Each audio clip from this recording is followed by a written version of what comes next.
जब वेदांत ये सुना तो उसके चेहरे पर एक मुस्कान आ गई। सावित्री अम्मा, स्नेह भरे स्वर में चलिए, आपको मैं पूरा वैकुंठ घुमा देती हूँ। उसके कुछ देर बाद वेदांत तैयार हुआ और सावित्री अम्मा के साथ वैकुंठ लोक की सैर करने निकल गया। सावित्री अम्मा ने वेदांत की अंगुली थामी और क्षण भर में उनके चारों ओर की दुनिया एक तेज शांत उजाले में बदल गई।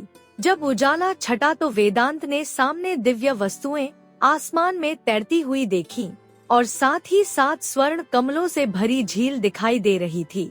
वेदांत आश्चर्य से पूछा, अम्मा, ये कौन सी जगह है जो इतने सारे स्वर्ण कमलों से भरी हुई है? सावित्री अम्मा मुस्कुराते हुए बोली, ये भगवान विष्णु की सबसे प्रिय जगहों में से एक है। कहते हैं भगवान विष्णु के नाभि से इस स्वर्ण कमलों से भरी इस झील का जन्म हुआ।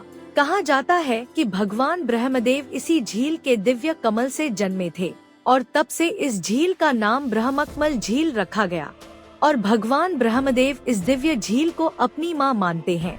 जब वेदांत ने ये सुना तो उसकी आंखें श्रद्धा से भर गईं और उसने अपना सिर उस ब्रह्मकमल झील के आगे झुकाया और उसको प्रणाम किया।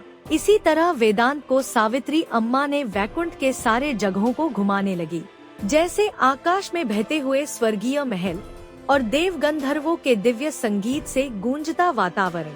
वेदांत को ऐसा लगने लगा मनो जैसे किसी स्वप्नलोक में घूम रहा हो। इतनी सारी जगह घूमने के बाद अचानक वेदांत को सामने एक चमकती हुई दिव्य महल दिखाई दिया।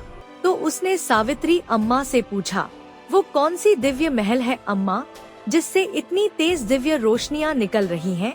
क्या है वो? आगे जानने के लिए सुनिए आकाश पुत्र का पूरा एपिसोड सिर्फ पॉकेट FM पर।